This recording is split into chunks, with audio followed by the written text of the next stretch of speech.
last week's lesson, I showed you how to play the song When Death Dies, mainly focusing on the finger picking, the unique finger picking part at the beginning of the song and the verses. And in this lesson, I want to show you the exchange between the cello and the classical guitar. It'll show you some really cool chord shapes as well as work on your finger picking and your speed there. So let's jump right into the first position. Your pointer finger will be on the 8th fret. Your pinky will be on the 12th.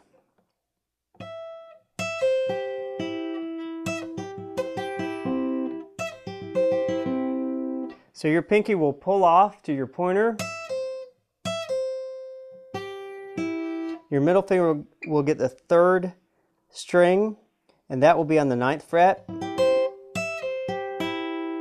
You'll come right back 1, 2, 3, and then you'll start back on the 1st string, 1, 2, 3, 4, land with the ring finger on the 10th fret.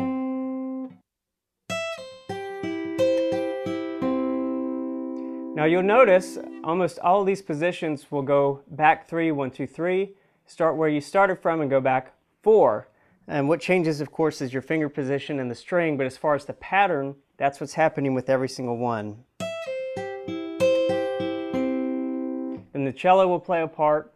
Your next position, your second position, will go to the 3rd fret.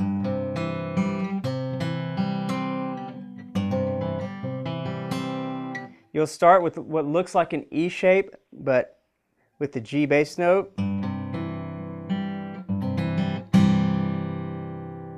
So your middle and ring, the very top, so 3rd fret of the 6th and the 5th strings, and then follow with your pointer on the second fret of the next string, and then you actually play that G string open. Now from here, what you'll do is keep your ring finger where it is, and then go into a C position, and just play those strings 1, 2, 3, 4. Now you'll notice this has a similar pattern to what we played, but in reverse.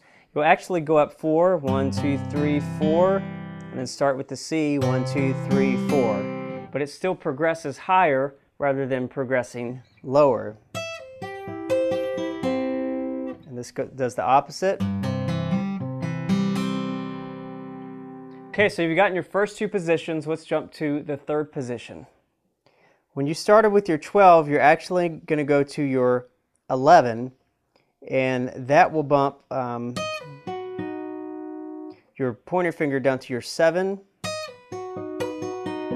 Everything though stays exactly the same as far as the way it looks. So hammer, or pull off rather, 11 to 7, and you'll have another 7 and then an 8 with your middle. And you'll start back at the 1st string, 1, 2, 3, where you already are, and end with your ring finger. So that takes care of that position. And your answer to that after the cello part, this one's kind of difficult. It's kind of weird to play. You're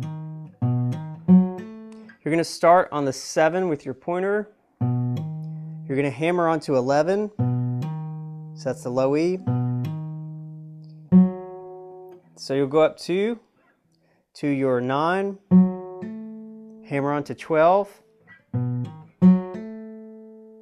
drop that pointer finger down. So we're on your D string now. This 9 is going to hammer onto 13 with your pinky.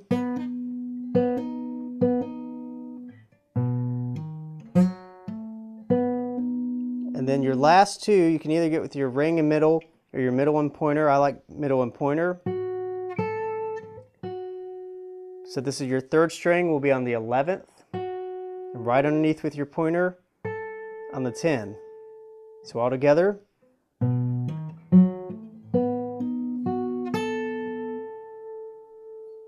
So kind of an odd combination, but do it over and over, you'll get used to it.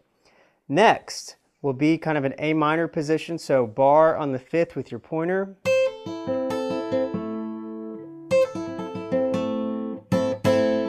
So pinky will get the 8th fret, Pulling off on the 5th, just come straight up with your pointer finger barred, and then land on the 7th fret of that D string.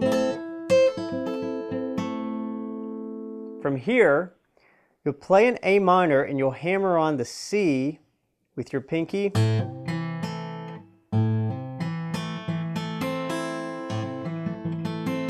So hammer on that C, walk up 2 more. And then you'll start with your D string and just walk straight up.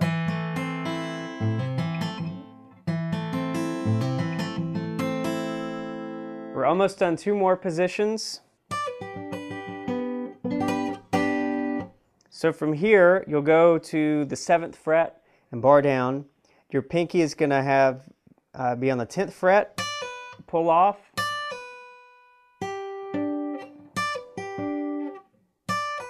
Your middle finger will be there on the 8th fret.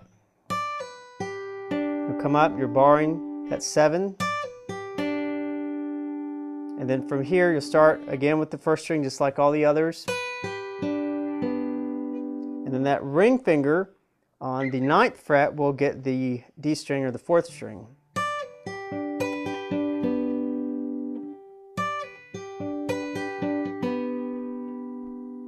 And then one more position we have left. This is another odd one. You're going to hit all the strings in kind of a weird position. But go ahead and place your pinky on the 7th fret and just go backwards. Ring on the 6th, middle on the 5th, pointer on the 4th.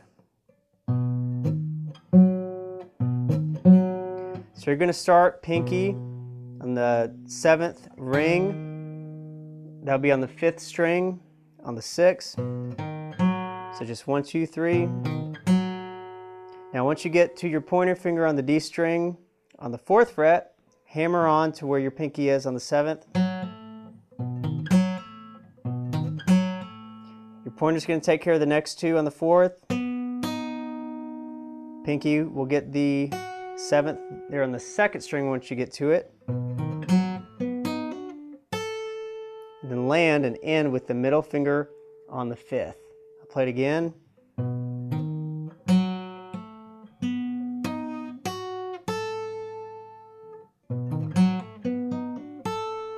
It's best if you can hammer on that pinky, if your pinky's strong enough to do that. If you can't, it's okay, you can just play it. So those are all of your positions. They're in varied spots. You have some high positions, some low positions. It is possible to do this with the pick, but it is, in the long run, probably easiest to do it with your fingers going forward and going backward, just getting used to your fingers going in a row. So have fun with that, learn each of the positions, take your time with it, and then of course, the more you do it, the more speed you'll build.